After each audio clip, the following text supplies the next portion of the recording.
Welcome to all the classic car enthusiasts. I hope you had a great Christmas and looking forward to New Year.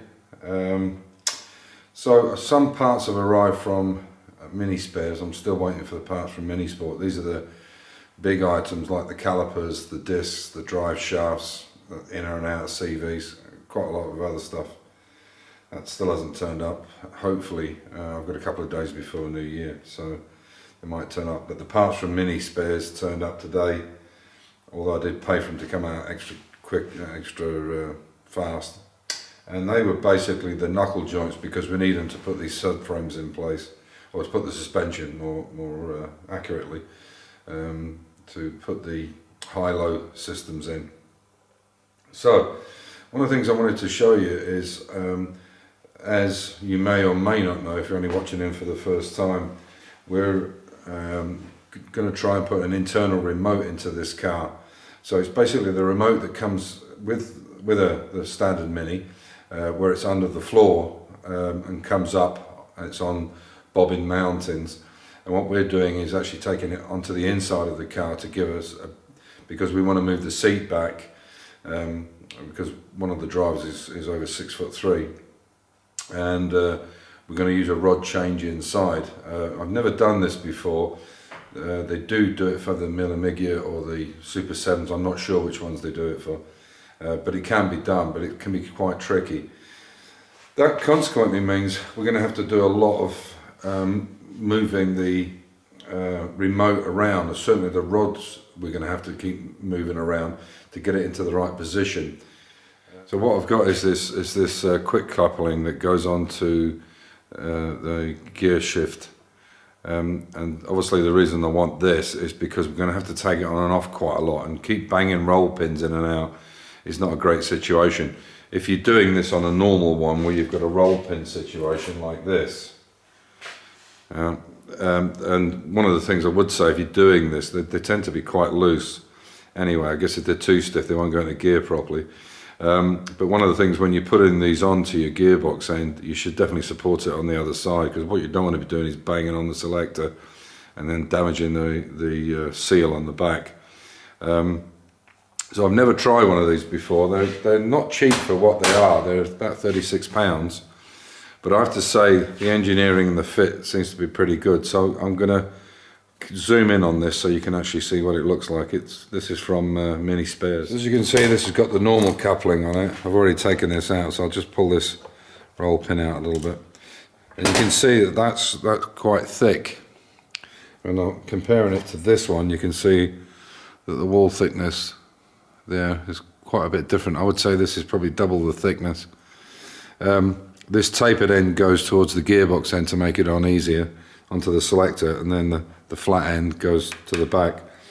But I have to say, after putting it on once, you can see easily now how the C-clip works. So I'll open it up, and you can see, hang on, you can see what you've got is one large hole on the back and the normal size hole on the other side. And what that's doing with that C-clip there is, you can see it's got a larger piece, and it actually goes onto that shaft there. So you basically just put it on the way you need it, you offer it up, and you can see that that's not sitting right. I'll show you in a second. And you just get to a point where it's going to fit in and come down. There you go. And now it's a little less loose. It's still got a bit, I suppose it's still got to have some movement in it, or it'd be an issue. And then basically, obviously, you'd pop that in and then pop that one onto your gearbox side. But you have to get it to it lines up, and you can see then it just does that clip over. So in fact, when you take it out, you can see actually it's in line with it. It's flush again there. So if it's only, I'll take this down this way so you can see it. You can see if I open that up, you can get it to a point where it's not sat right. There you go, and then suddenly, so that's what you need it to be flush. So, but obviously very, very easy to take off and put back on again, and hopefully that will save us a lot of heartache and a lot of hassle when we come to getting this gearbox lined up. So you can see from here now we've got these brackets in. These don't even have bolts in on the top, so they're not clamped down, but even that is absolutely rock solid. What I've done is just put 2 bolts in it. Piper Doug from the Prairies said, why don't you just go with 2 bolts, and I've tried to make a mechanism for it, but it's very difficult to get the bolts or rods to go down through it. So basically what's happening at the moment is I can't actually take these bolts out. What I would have to do is actually undo this a little bit, which will allow me to take the bolts out. So that's a little tight. So I'm just wondering. Wondering whether it's I need to keep some kind of mechanism to trap against the bolts, or I just put 2 bolts in it and we nut it up each time. It does mean down on your knees because the door's in the way and so other things. So the problem is now is this adjustment system, which is great, it works really nice.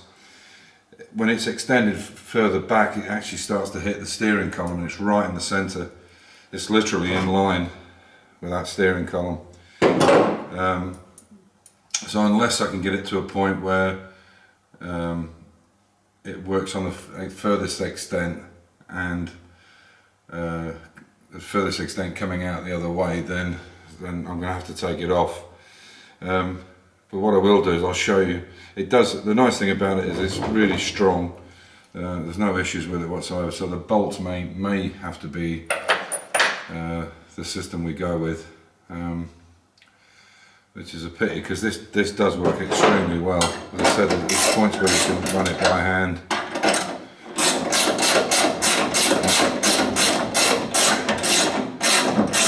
Runs in and out, so easily.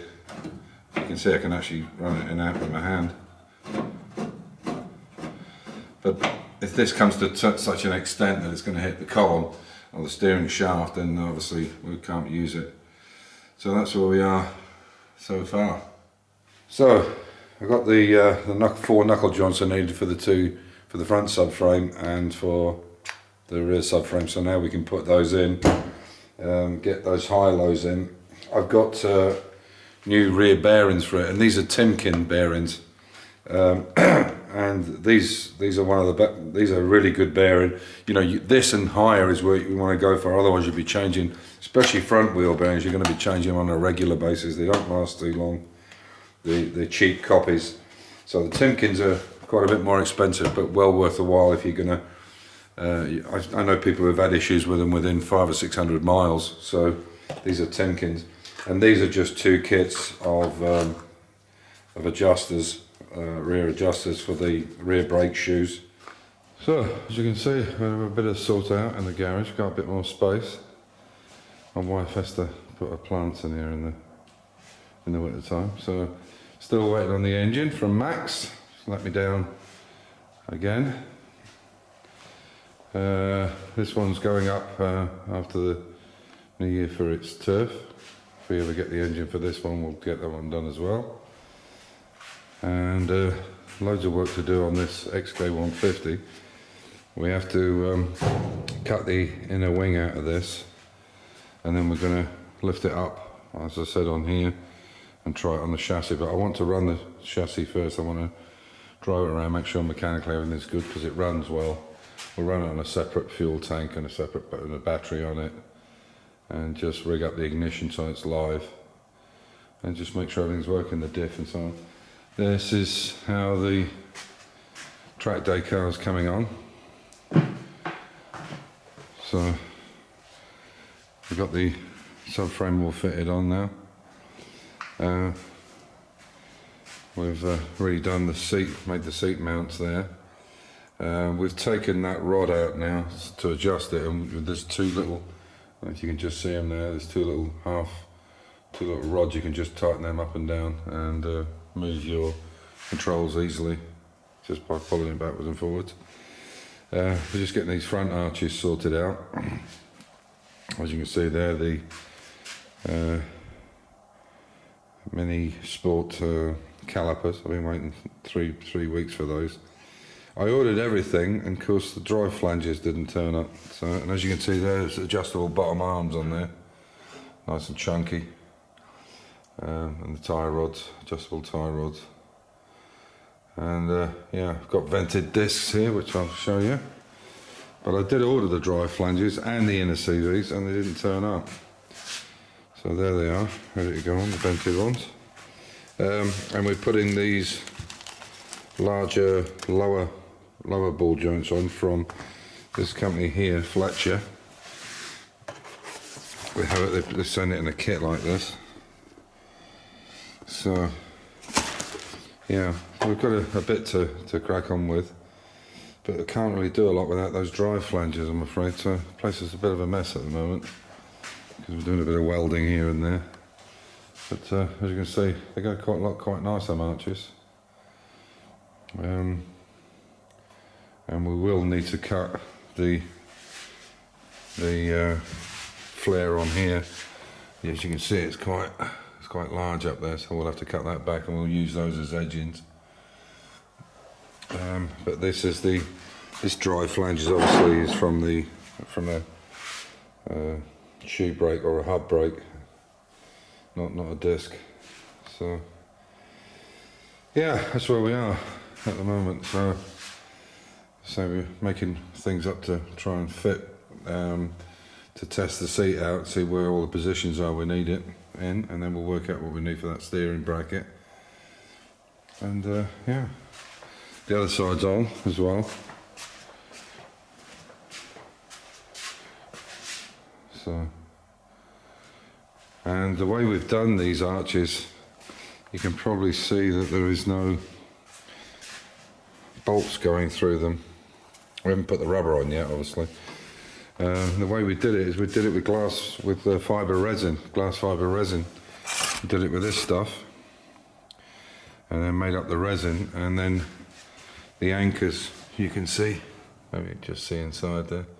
I'll get a light on and show you properly when we take them off. But we resined them in place with some fiberglass, and yeah, they work well, nice and solid. So it's nice without not having the holes in them, of course, but they're very, very light. Yeah, so there you go. So I hope you all had a great new year, and yeah, you've enjoyed yourself, and let's hope 2020 turns out to be carefree and happy, and everybody has a good time and a good life. The best of luck to everybody for the new year with all your mini building or any classic car, and we'll catch you in the next one. Take care, everybody. Happy New Year.